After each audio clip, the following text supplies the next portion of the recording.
Right. I'll assume the chair and call this meeting to order.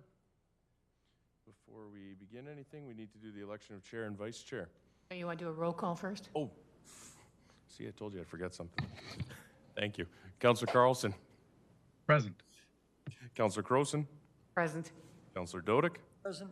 Councillor Middleton Hope. Present. Also present with us online, I see Councillor Schmidt-Rempel has joined us. And then there are several members of administration in the room here as well. So begin with the election of chair and vice chair.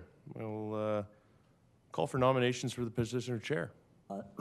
I nominate, excuse me, I'm losing my voice. I nominate Councillor Croson to be chair. Excellent. We have a nomination of Councillor Croson. Any other nominations? Move nominations cease. I presume the nomination was accepted. Nominations have ceased. Seeing no other nominations, Councillor Croson, you are chair by acclamation. We'll proceed with the election of the vice chair. Yep, you bet. The vice chair was Councillor Carlson. I nominate Councillor Carlson for vice chair. Nomination of Councillor Carlson is on the floor. Any other nominations? I should have moved quicker. I say we should close nominations now, and Councillor Carlson's it. Councillor Carlson, do you accept? Certainly, thank you. Excellent. Nominations ceased. Seeing no other nominations, by acclamation, Councillor Carlson, you are vice chair of the Governance Committee. Thank you.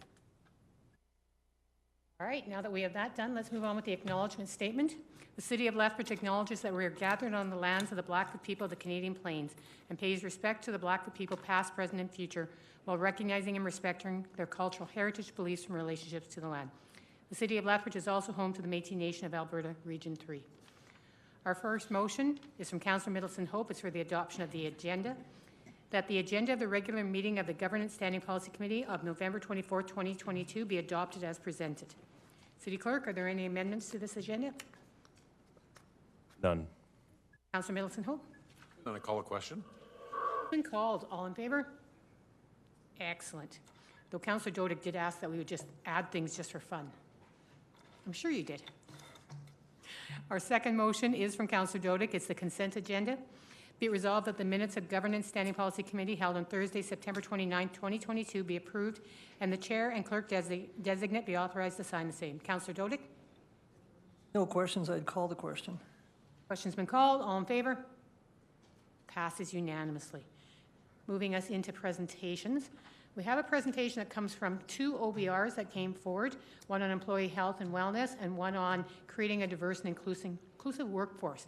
And I know we have several presenters, so I will ask Ms. Mitten to introduce everyone who will be presenting and available to answer questions. Oh, sorry, Mr. Elliott, is this to you then?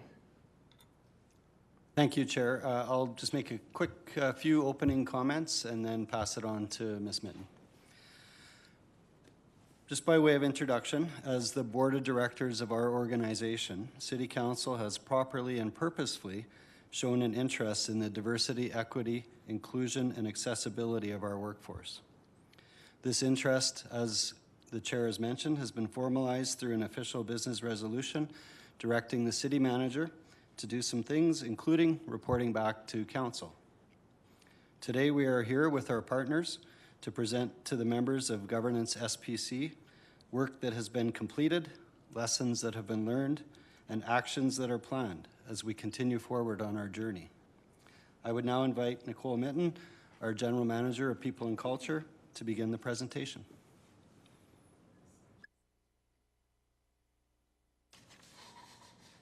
Thank you, Jason. And good afternoon, Chair Croson and members of the Governance SPC. We are pleased to be here with you today, along with our consultants and community partner on the topic of building a diverse and inclusive workforce. My name is Nicole Mitten, General Manager of People and Culture. I'm joined today by Talent Development Manager Kim Schaaf and additional members of our team, including Wanda Harsh, Melissa Craig, Chris Ingold, and Matt Malinowski. Thanks for being here. We welcome our partners also today in this discussion, Dr. Lars Holstrom, Director of the Prentice Institute with the University of Lethbridge, and we wish to acknowledge the efforts of research analyst Dr. Samuel Ofori-Day, got it right, for the expertise in building what is shared this afternoon. In addition and online, we welcome McLean and Company representatives here to share a high-level report on the initial findings of our Understanding Our Workforce survey completed by the City of Lethbridge employees this past August.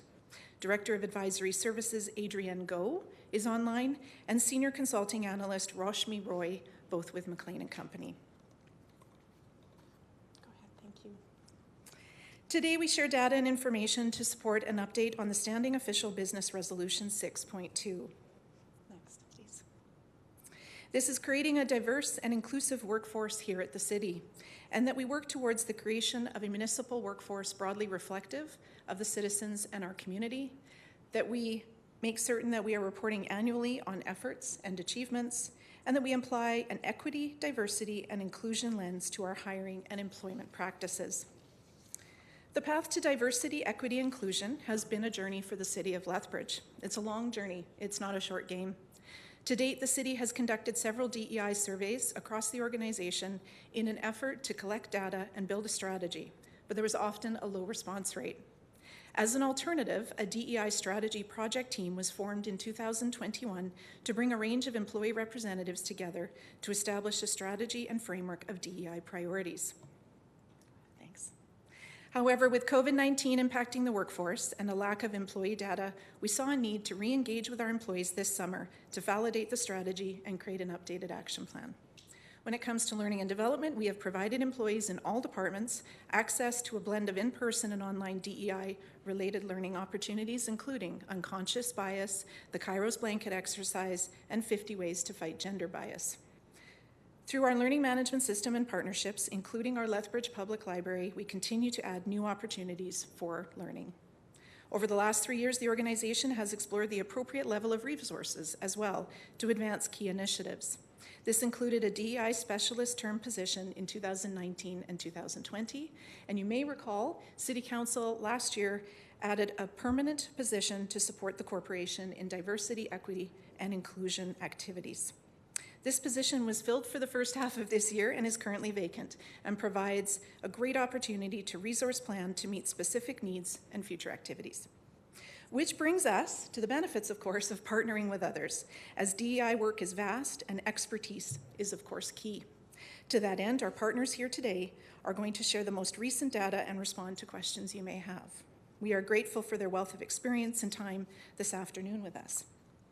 Our first step, thank you, is to understand our community demographics, understand our workforce, and then overlay our corporate information.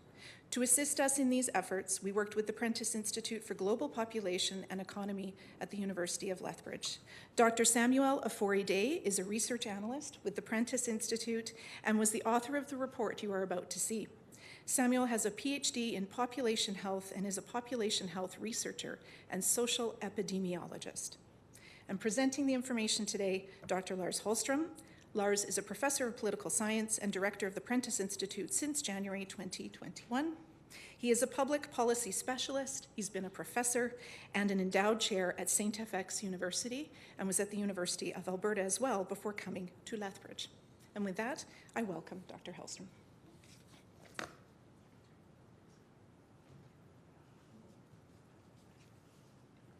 All right, if we're ready, mic is hot. Next slide, please.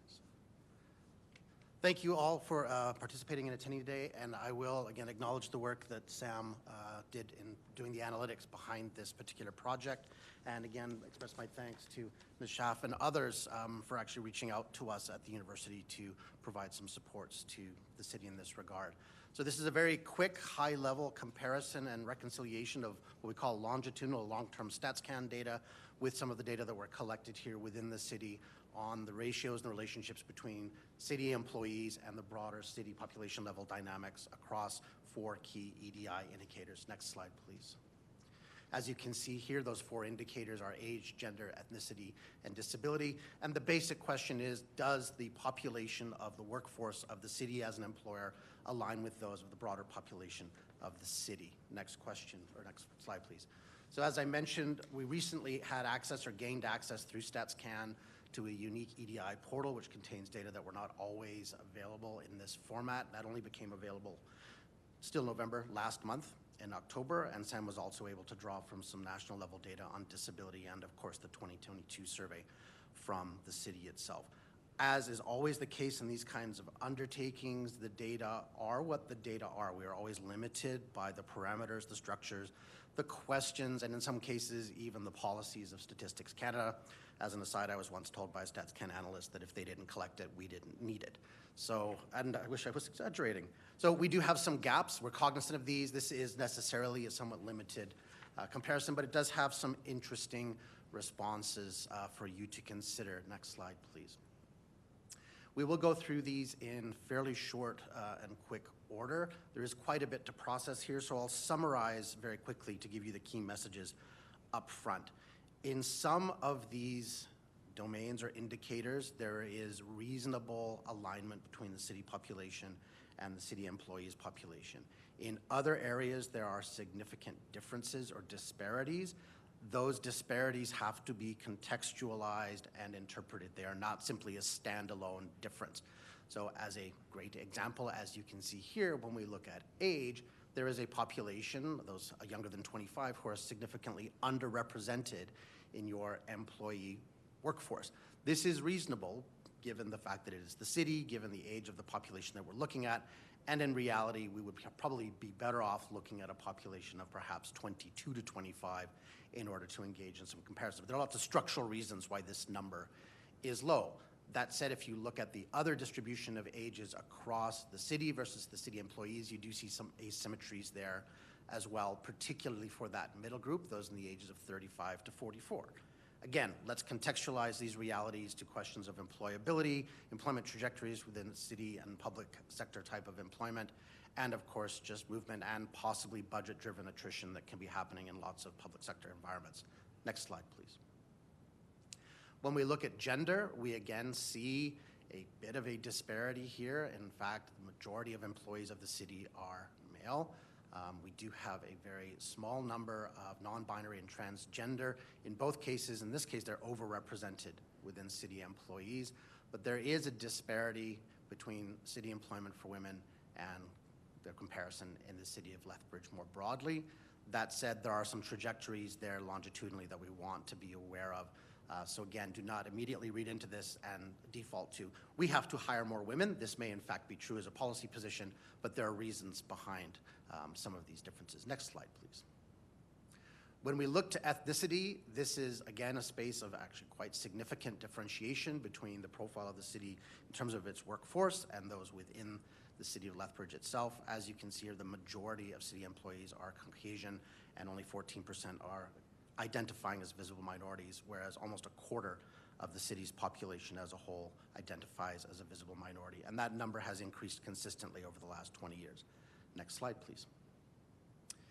Looking to disability, we again see a slight, as a contrary, overrepresentation of persons reporting as having disabilities or being disabled within the city employee workforce. However, we should note that we cannot ascertain as to when those disabilities occurred. It is possible, mathematically, that these disabilities occurred during the course of being an employee with the city itself. This does not mean the city causes people to become disabled. Let me make that very clear. But we want to be cognizant of when things occur can skew how your numbers actually appear. Next slide, please. Overall, we have some broader probabilities that we would just like to flag for you. You can see these perhaps best in terms of the representation graph on the right. So we do have some spaces where we have overrepresentation, some where we have underrepresentation. Again, visible minorities and women, and in this particular case, two key age categories. Those at the younger end of the spectrum and those who are older need to be considered within an EDI or DIE context. Next slide, please. Looking at change over time, and again, I'll go through these more quickly since they're a little bit redundant, we do see variation across the different age groups that we have, but again, these converge depending on the age group itself, the biggest variance being for those ages 35 to 44 and 45 to 54. Next slide, please. Next slide, please. For gender, again, this is reflective of what we talked about earlier. Overall, the non-representation of women is perhaps slightly offset by slightly higher, almost double, actually, non-binary and transgender. Again, next slide, please. We see this as consistent with change over time in terms of census years. So there are some challenges here because the proportionality of men to women across the country, regardless of where you are, is also shifting, but there need to be perhaps longitudinal perspectives if equity is considered to be a priority from a hiring standpoint into the future. Next slide, please. Ethnicity is by far the most pronounced form of disparity that we see here within the city. As you can see, Caucasians have a 7-time higher chance of being employed by the city than those who identify as a visible minority. Next slide, please. And this, again, reflects that change over time. Although for some people, 2001 was a very long time ago, and this slide kind of represents that. For others, we think I have shoes that are that old. I'm not wearing them today, but we do want to be cognizant of the fact that within the phase of roughly one generation, we've seen a 2.5-time increase in the number of visible minorities here, including Indigenous peoples within the city of Lethbridge. Next slide, please. Disability, again, presents some disproportion, but without being able to account for the nature, the scope, the impact, or the timing of those disabilities, we're really just looking at a prevalence indicator here. So this should, again, be read with a grain of salt. This does not imply that the city has been proactive in recruiting and hiring those with disabilities. Similarly, it does not imply that those who work for the city are more likely to have a disability. Thank you. Next slide, please. Next slide, please.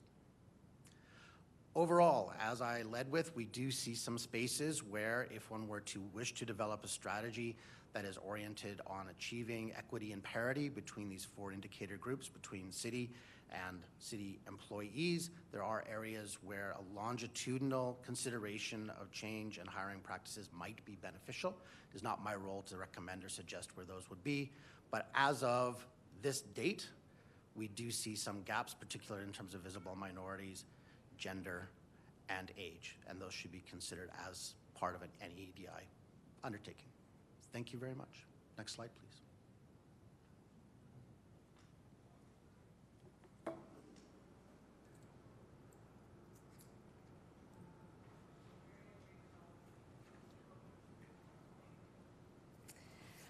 I'd like to thank Dr. Hallstrom and Dr. Afori-Day for their work on this data and their presentation today. The new census data, as Dr. Hallstrom mentioned, on immigration, ethnocultural diversity was only publicly released on October 26th, so they worked very quickly to make this comparative analysis for us. Now I'd like to introduce Rashmi Roy and Adrian Go from McLean & Company. Rashmi is a consulting analyst in the advisory services team with McLean & Company. Her primary focus is to work with clients to analyze and identify key insights and trends from survey data to improve employee engagement. Adrian is the Director of Advisory Services, and she provides advisory services to clients. She also conducts engagements such as workshops, focus groups, and consulting to support the acceleration of HR deliverables and skill transfer.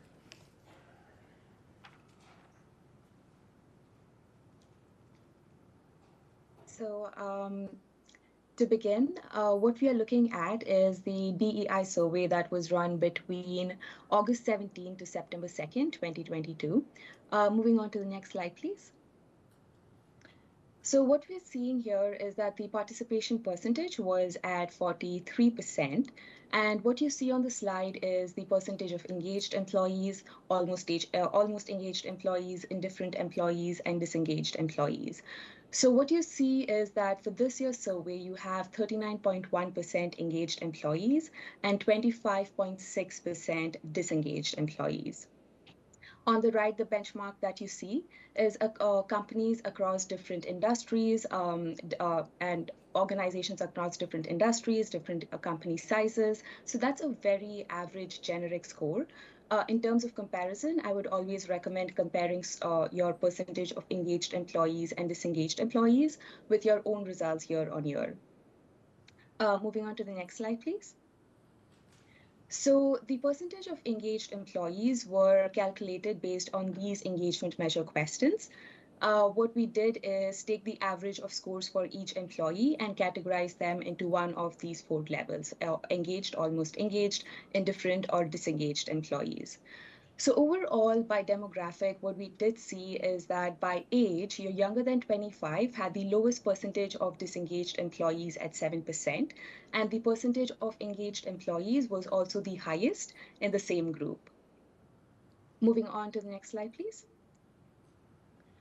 This is the overall score for your inclusion driver. So what we're seeing is the percentage of respondents who chose a 5 or a 6, which stands for an agree or a strongly agree, for each of the statements under the inclusion driver. So what we are essentially looking at is the top box score. So what we see on this slide is that the overall top box score was at 65%. And on the right, you will see a column for previous survey scores. You will also see a column for benchmark scores. Now, benchmark scores, again, consist of organizations across different industries, different company sizes. And again, the best comparison would be with your own results year on year. So looking at your overall inclusion driver scores, again, by demographics, what I did see is that by age, you're younger than 25, again, scored the highest at 84%. They were about 20 to 23% higher than other groups. And overall, your by gender identity, both women and men had this similar scores of 62% and 68%. Moving on to your next slide. So what we see here are the individual statements under each of the drivers, under the inclusion driver, sorry. So again, what you see on the right are the top box scores. And for any of these statements which were introduced by the organization itself in this driver, we do not have a benchmark score, whereas for standard statements in this driver, we have benchmark scores on the right. So overall, when you look at the drivers, you'll see that compared to the benchmark, again, most of the statements are lower between 12% to 26%. When we look at individual demographic scores for each of these statements, again, what you'll note is that for the first statement, which is I am discriminated against at this organization based on age, gender, sexual orientation, religion, ethnicity, or disability, by gender, male employees scored 10% more than your female employees. And also for the statement, people from all backgrounds have equal opportunities to contribute and grow. Again, that was a statement where by gender, your male employees scored 10% more than your female employees. For sexual orientation, when we look at the statement, there are no barriers to my participation at work. By sexual orientation, those who identified as gay were the lowest scoring employees. And for the statement, employees at my organization respect and value each other's opinions. Again, by sexual orientation, those who identified as bisexual, they were the lowest scoring employees. When we look at it by ethnicity, what I did note is that employees at my organization respect and value each other's opinion. Again, the last statement there. By ethnicity, and indigenous employees scored 8% to 12% higher than most other groups. Overall, your open-ended common themes seem to indicate that most of your open-ended common themes were around senior leadership, and there were quite a lot of comments suggesting a need for better communication from the leadership team, a need for more transparency, a need to collect and consider employee feedback while making decisions, a need for better recognition opportunities, and most importantly, there were quite a lot of common themes around a better treatment for women in the organization. There were also comments around a need to improve diversity in the leadership team. There were also some of your other common themes were around access to health benefits for term employees. Around processes, most of the common themes indicated a need for better technology.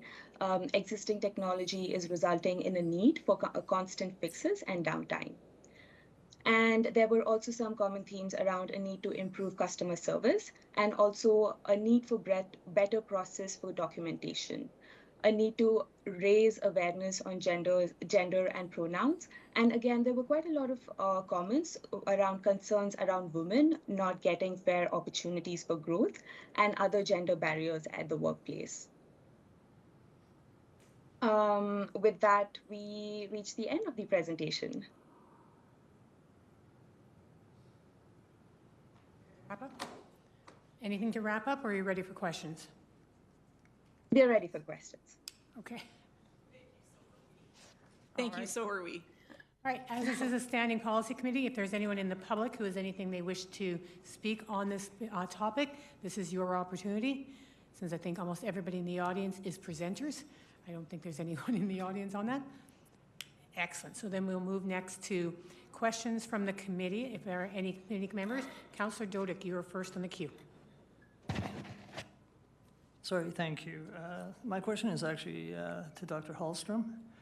On page 20 to 47, you show, it was a slide that showed that the city workforce was made up of 14% of visible minorities, whereas the general population is 23%, so that there's an underrepresentation. But it does, your presentation and the slides you provided us don't show the reason for that underrepresentation, does it? Or do you have an opinion as to the reason for the underrepresentation? These kind of data cannot explain that. I could speculate on, there are multiple speculative reasons for that underrepresentation, but the data simply are counts. Okay. Well, let's go on to speculative thing. There's always a possibility, isn't there, that the number of applicants of a visible minority isn't equally proportionally related to the non-visible minority applicants. So that could be one answer as to why the underrepresentation. Absolutely. There are others. Oh, I appreciate that. But your study wasn't meant to show that the reason for underrepresentation. We wouldn't be able to answer that question. We don't have access to applicant data, and I don't know what anybody in this room would necessarily have. So I'd be curious, if you had access to that, I would think, all things being... Again, we're listening to the speakers, not members of the public. Thank you. That's okay. Go ahead, Councillor Doty. Sort of lost my train of thought.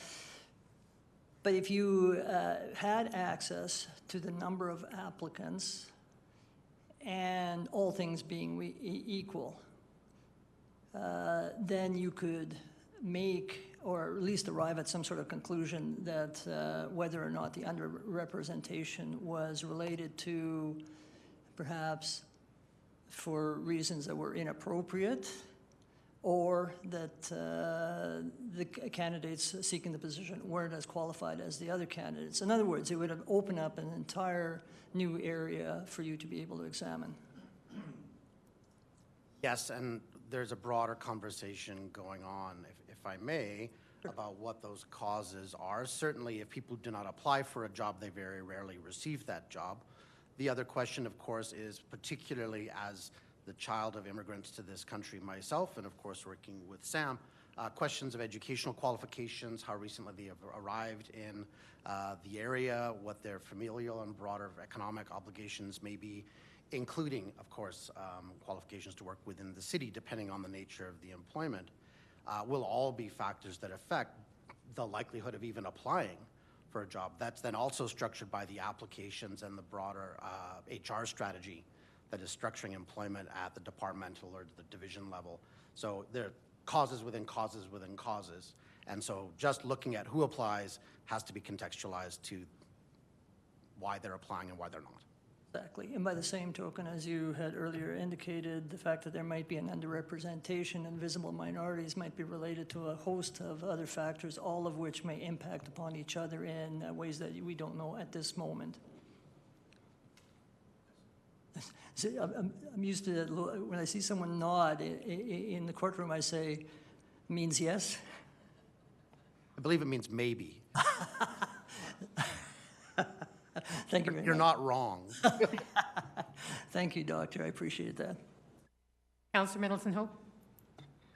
Thank you. I've got a couple of questions in regards to the data and so forth, but more in terms of what we might get from the outcomes of some of the information. One of the key points that I identified was that you identified that the most engaged group are those who are now generally referred to as the Gen Z group, so under 25 years of age. Is that correct? Yes. They have Yes, the there highest we go. percentage of engagement. All right, yes. Okay.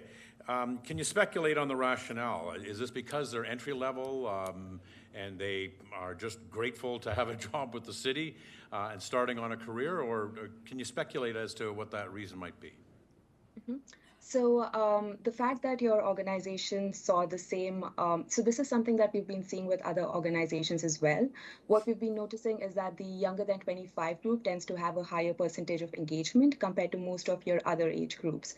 And the reason why we are thinking that is the way it is because probably for a big percentage of this group, it might be their first job, and therefore new experiences, especially new learning, new coworker relationships, and that may be the reason why they have a higher percentage of engagement.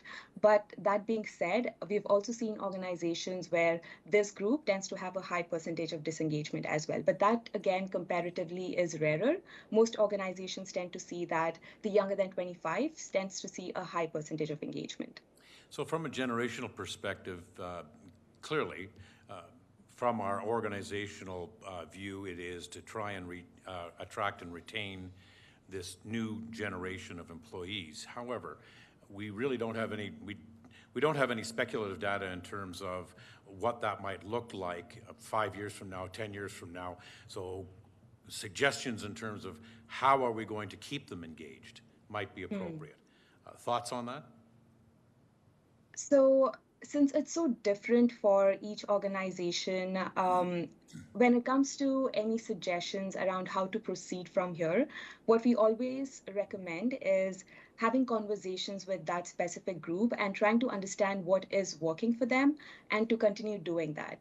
And also what is it that they're seeking to improve. So now that we have the scores, the next step would probably be to get further qualitative comments or qualitative data and then to act on that. Okay, thank you. My next question, and I'm not sure who to direct this to, perhaps to Ms. Mitten, deals with to what degree is training mandatory versus elective? And as important as this is for all employees, what additional efforts have been made with senior staff to acquire or leverage the skills needed to lead this initiative?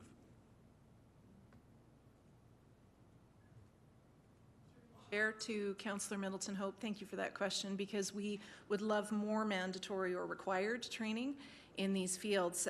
Unconscious bias, diversity bias training, as well as our respect in the workplace training. Those are required trainings that we offer within the organization.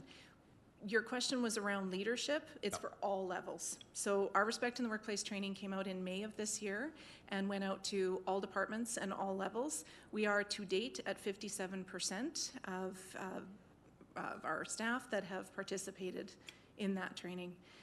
Training can be offered for City Council as well, and we actually think that there's a goal to find out with the qualitative data next and to engage our employees on what have they taken elsewhere. So it doesn't just land at the City of Lethbridge to say these are the right kinds of training. It's about listening to our staff to say what have you taken and what other training might we bring in. We have a new learning management system that we are building training within, and I'm just checking, Kim, if there's anything else for training that you wanted to mention.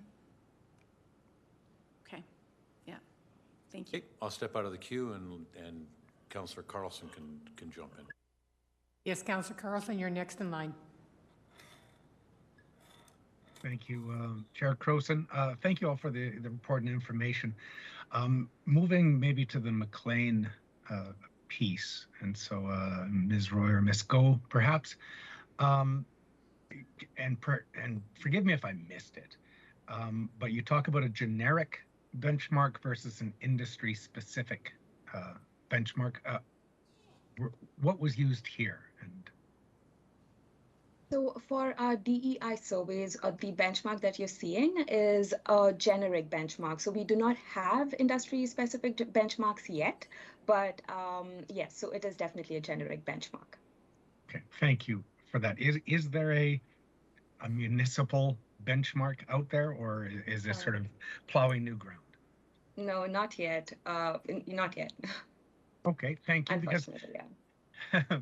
and one of the challenges that I have in diving into this is across our organization, nearly 2,000 employees, but it's a very vast and diverse type of workforce. So there, I'm wondering, did we dive into it at all to see representation from different types of business units, say parks as opposed to city clerk or administration types, or transit or what have you. Was that looked at all? Yes, so that's something we looked at in the survey, and that's something that I noted too. But then, for the sake of presentation, we thought we would stick to more high-level information at this time. Okay, thank you for that.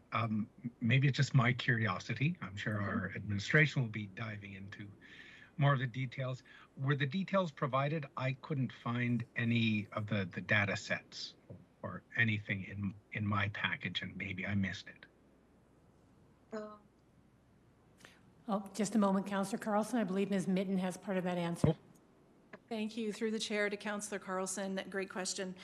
Yes, there is vast information. We had 844 of our employees participate, and so if I can say a quick shout out to them, thank you very much for that participation. We had over 1,800 comments, so that is taking a bit of time, but that is an administrative task, and I think you nailed it when you said that, Councillor Carlson, that this is something that our city manager is tasked with, to look at all departments. So from our directors down into divisions, we'll be looking at what those engagement results said for each of those areas, and then in the new year there will be action plans in relation to those comments and actions speaking to what Roshni said today. Excellent. Then if administration is working through that, I don't need the data sets. I'll have a nice Christmas instead. Two quick questions, if I can, Madam Chair. The response rate of 43%, is that good, bad, average? We actually asked McLean and Company that as well, and Roshni had a wonderful answer, and I'll turn it over to her. Yes, sorry, I'm afraid I'll let Adrian take this on.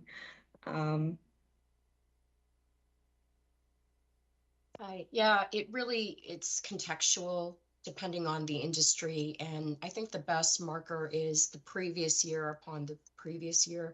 We unfortunately don't have that yet, but next year we'll be able to speak more fulsomely to it.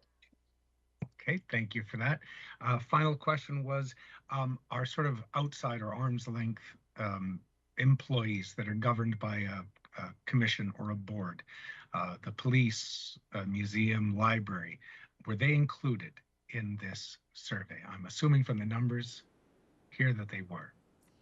Yes, through the chair to Councillor Carlson, they were included, and they are also included in any of the training and the action plans.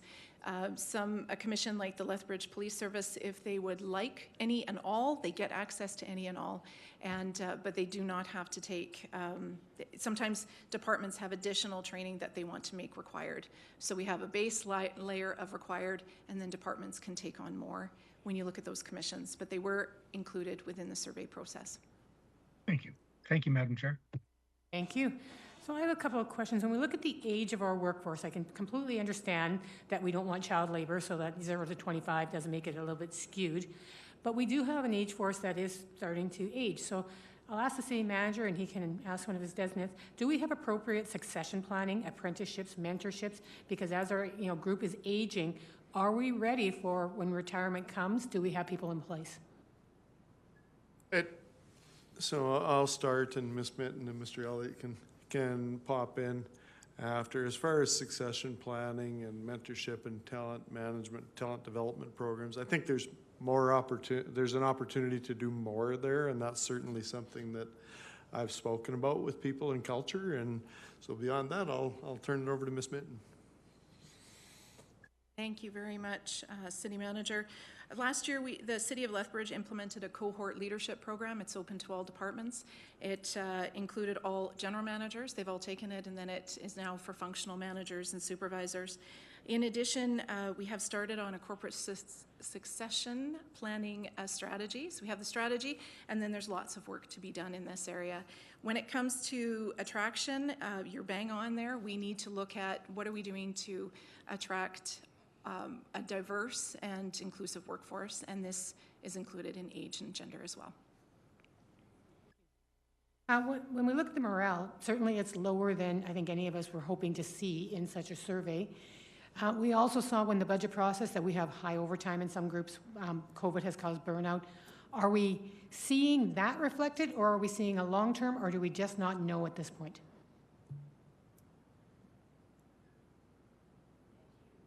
To the chair, another great question.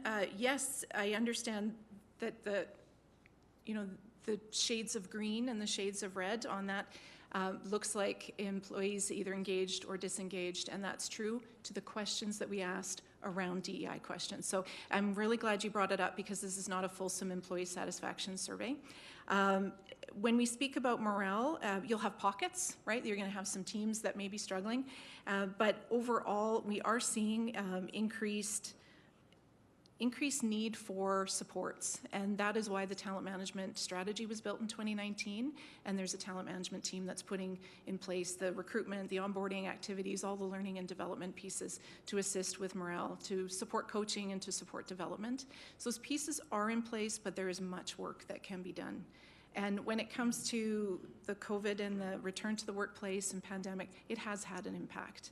And I wonder, and if you have further questions on that, I would definitely bring our disability manager, Wanda Harsh, up, as well as our safety, health, and wellness manager, Melissa Craig. They could speak to sort of numbers and case counts that we have. It has slightly increased. I think I'm okay with this right now. Might be more questions coming that have come up, but I see Councillor Middleton Hope is back in the queue, so we'll start there again. Thank you, Chair. This question would be more directed towards our researchers. If given an expanded mandate, would there be utility in broadening the scope to examine regional demographic impacts? Yes. All right, get after it. Agreed. Thank you. Thanks. We, just as a quick comment, if I may, Madam Chair, we have provided, there's a report that's been generated in addition to this presentation. We've done some contextualization to comparator municipalities, just using the StatsCan data, just to give us a sense of where the city sits within, noting there's no perfect comparison between municipalities. Red Deer is not Lethbridge, neither is Medicine Hat. We are in the mix. There's a bandwidth there that we are broadly consistent with, but how that fits into a broader socio-demographic and economic structure regionally within the province itself related to economic development and other realities is definitely worth consideration. Would you not typically have considered, had the mandate been provided, would you not typically have considered going to a broader scope, a broader examination to perhaps include the county and or regional partnerships to get a clear understanding because of the, as we all know, because of the pressures that are placed on the city itself. I'm not talking about the city administration, but the city itself for resources and so forth from all the towns and municipalities around. Absolutely, yes, in principle. One of the challenges, of course, is availability of data. I was the chair for the CSA committee, so the Canadian Standards Association committee that developed the municipal rural data standard. There are lots of spaces where the data that would be necessary to do that kind of really detailed comparison would have to be collected by all of those municipal units. They're simply not available from StatsCan. I'd certainly like to see, as a CMA, Lethbridge being one of 3 in the province, I'd like to see more, a broader contextual examination of how those factors influence employment and the entire spectrum of the way in which employees relate to employers and so forth in the city. I think there'd be some real currency in being able to do that. Analyst is nodding, so I think we have a deal. Good, thank you. You just have to ask Councillor Middleton Hope if he has the budget. Councillor Carlson, you're next in the queue. Sorry, Madam Chair, I just neglected to take my hand down. All right. Are there any other questions from members of the committee? Otherwise, the queue is finishing up. I have one final one, and I'm thinking of a way to try to ask this, but I will say it the way I've presented it. Since I've been on council, I have said this to every city manager, and this unfortunately seems to bear out, that it's difficult being a woman in some of our departments. Does this play out through this survey that we're seeing?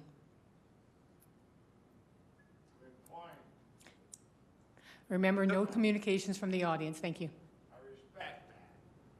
So does it play out as in Is there opportunity to do more, if I understand you correctly? Most definitely. Absolutely, there is. Yes, there, not only is there opportunity, but there's a need to do more. I think that's exactly it, and that's some of the work that people in culture, as we work through this and some of the other things. So they talked about the comments. I've had the opportunity. That was my Friday night reading. I sat down and read all 1,800 comments, and you know, starting at the basics and working through it to figure out what's the path forward, what's the priority, and how can we actually do this in a meaningful way. Thank you very much. I know this is a point in time that this is the first time we've done, so hopefully as we go forward, we'll learn more and get more ideas. Oh, Councillor Carlson, did your hand just stay up or are you back in the queue? My hand should be down. Have I done something incorrect? Okay. No, Mr. Westerson was just wanting to make sure that you were not being missed. So we'll move then to our motion. Thank you very much, everyone, for your presentation. And the motion is by Councillor Carlson. Be it resolved that the Governance Standing Policy Committee recommends City Council receive the Employee Health and Wellness Administration and Annual Update on creating a diverse and inclusive workforce report as information. Councillor Carlson. Thank you, Madam Chair. Just before I call for a vote or any debate, I'm just wondering, Ms. Minton and the City Manager have been going through the data sets and sort of diving into it further. Will there be a further report back to this committee or council as a whole on any of their findings and recommendations going forward? Because for this is just saying it's just information, but there's nothing saying and what we're going to do with this information. And go do something? And go do something. Through the chair to Councillor Carlson, there will be, in terms of administration, the City Manager will lead the information internally to make certain that we are holding ourselves accountable to support our employees. But the OBR 6.2 is a standing resolution of Council.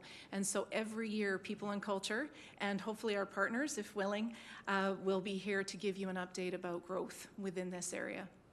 Excellent. So regardless of adding anything to the resolution, a year from now, we'll be getting another report back to this committee. Is that what I'm hearing? Correct. Yes, within the year. Might be a little earlier too, if you're open to that. So yeah, but we do have every year we'll come and see you. Perfect. Thank you. Then I won't add anything to the resolution at this time. I'll ask for any debate from my colleagues. If there isn't any, I'll just thank the presenters and everyone who was here to answer questions and call for the vote. Okay, question's been called. All in favor? That passes unanimously. Thank you all very much. That was fascinating information, and you know, the 1,800 comments I'm sure were very interesting reading. We move on now to the next part of the agenda, which is submissions. It's coming in from myself and work being done by Mr. Westerson through the City Clerk's Department. It's on the amendments to policy CC17, our City Manager Performance Review. As my colleagues know, we've been working on updating this policy and also making sure that our City Manager review is done as per the Municipal Government Act. You will see numerous changes in here, but primarily they match our discussions that we've had to make sure that we have a strong governance relationship and a strong support for the City Manager. It formalizes the annual check-in, making sure that that formal check-in is in September, which would give any new councils in 2025, et cetera, time to get to know the City Manager about a year before the formal check-in. It has the quarterly check-ins, and as we've also discussed, it brings forward a 360 review of the City Manager so that Council, administration, and the public would have input into the information that Council has as going forward on their review. So that information has all been in there. I know Mr. Brierley has had a chance to thoroughly read this. I hope my colleagues have had a chance to read this as well. We did check it for spelling mistakes, but we maybe didn't get them all. So, are there any questions or comments or concerns about this? Councillor Middleton Hope. Thank you, Madam Chair. First, my compliments to the review process. I think it was thorough. It certainly identified some minor points that could be included in a final product, and so I appreciate the efforts that were made by those who took the time to painstakingly go through this. I would like to propose at least some discussion around perhaps some training and additional discussions on using performance review formats might be helpful to those that are conducting these types of assessments. It certainly, in my view, having done certainly my fair share of them, it's an opportunity to facilitate a more comprehensive and equitable examination of the employee. So I'm wondering if there's an opportunity there, if council is going to be asked to apply a format.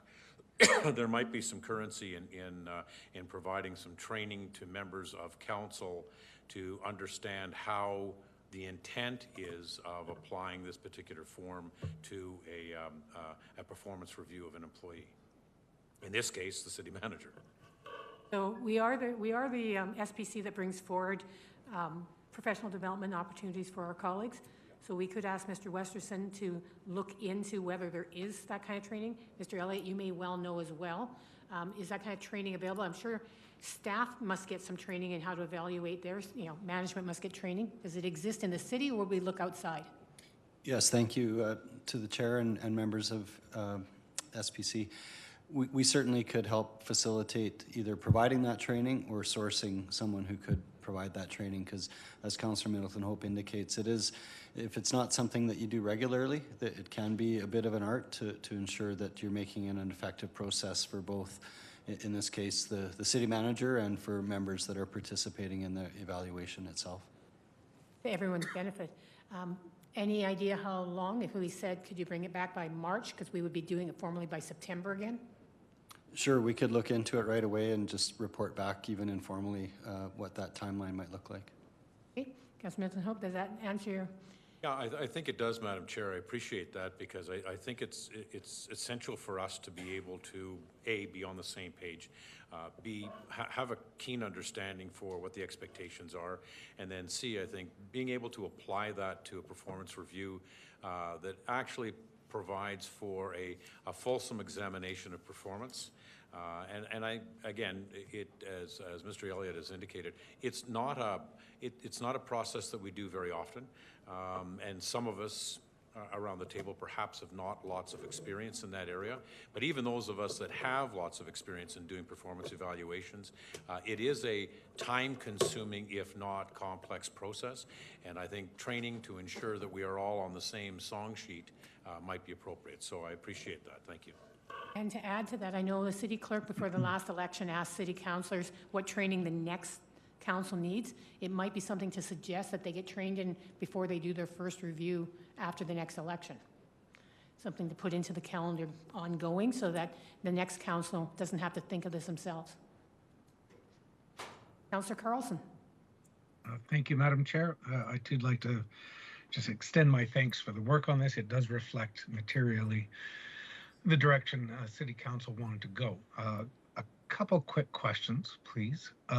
It's the first time we've embedded informal check-ins into this policy, if I recall correctly. But there doesn't seem to me to be anything guiding those informal check-ins. Is that something necessary, or is it just to sit in a room and say, how are things going? Sorry. The conversation here is informal means informal. So you get to do it in that way.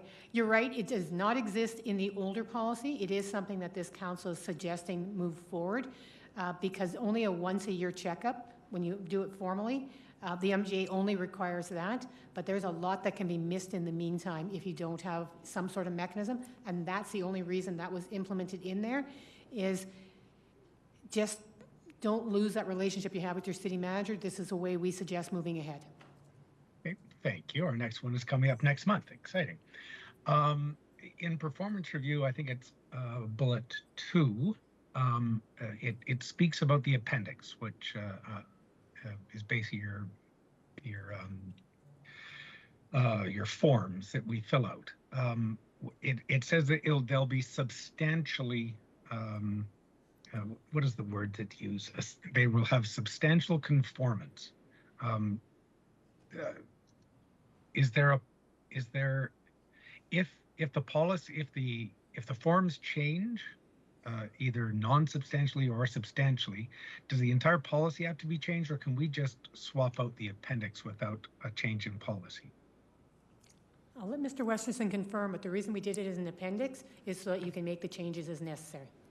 That's what I was hoping. Am I correct, hope Mr. that's confirmed. Westerson? I was going to try to remember the previous presenter's nodding answer, but yes. Excellent. Thank you. Great. Any other questions on it? Okay, I was really expecting more from Councillor Dodick on the policy.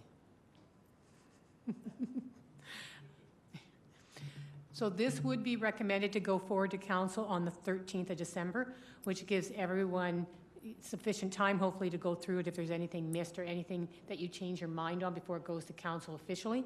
But this would then be recommended. If you see the motion, it is 2.5 pages long. Thank you, Mr. Westerson. I am not going to read it all because it's actually in the documents as well. So I'm just going to read the first part. Be it resolved that the Governance Standing Policy Committee recommends City Council approve the amendments to Policy CC17, City Manager Performance Review, as follows. And Attachment 1 is the final version, with Attachment 2 having all the track changes. But essentially, the motion outlines all the changes that you would see in the documents. That motion is being brought forward by Councillor Middleton Hope. So I'll turn it over to you, Councillor Middleton Hope. And again, thank you very much for the fulsome review by those that were responsible for it. And if there are no additional additions, deletions, or comments on it, then I'd be glad to call a question. Questions and I dare you to. All in favor? Councillor Carlson, are you in favor or opposed? We can't see your picture right now. Sorry, I hit the wrong button. I was in favor. All right, so that will move forward to council. The next one is also a submission from me, knowing that we haven't brought forward any professional development and just conversation that we had during budget, et cetera. I reached out to look into whether professional development on the police commission, so that if somebody wants to move on to the police commission in October, they'd already be done, et cetera. And these were all brought forward, and before you ask, they're all free. And some are much easier to achieve than others. The first one is Solicitor General simply has some online courses for new commission members that you can do at your own pace, that we can have anyone who's on council signed up for. It's a bit outdated. It's a 5-year-old course. I have gone through it. Some of them are really effective, teaching about the review process, about different people's jurisdiction. Some of them are basic for volunteers. You'll learn about quorum and what a secretary does. Those ones you'll probably be able to fly through, but there are 8 different parts. That would be the simplest. We simply email, see who wants to do it. We get them registered through our office. We send them on. There is also a direct question that we can have where we could actually get virtual presentation from AAPG for us.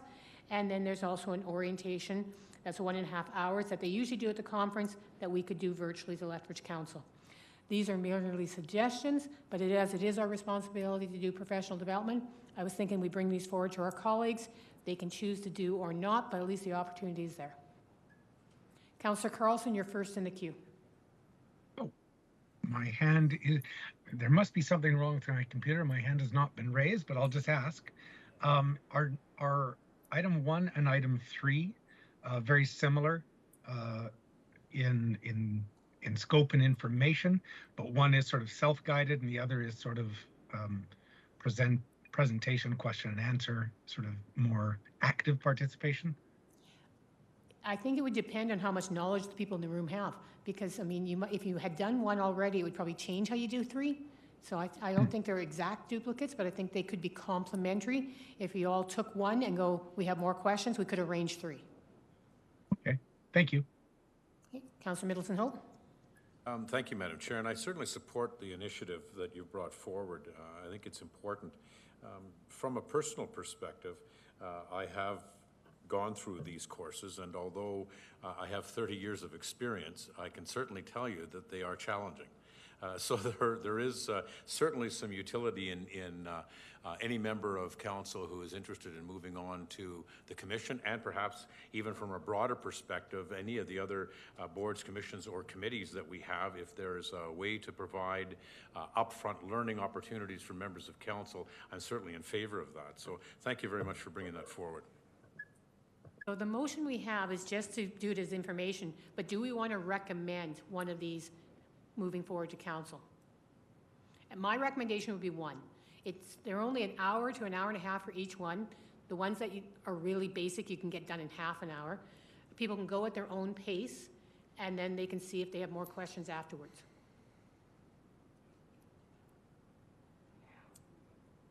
Okay, I would support that. I would support that, Madam Chair. and if you don't want to do it, Councillor Dodick, you don't have to. You might know the legalities already. So right now we have, be it resolved that the Governance Standing Policy Committee receive the report as information and recommend option 1 be offered as professional development to council. Would that work? Yes. All right. Councillor Dodick, it's actually your motion. Question's been called. All in favor? Perfect. That passes. And we are adjourned. Thank you. And you have 15 minutes. Thanks all. Thank you all. Take care. You caught that last one?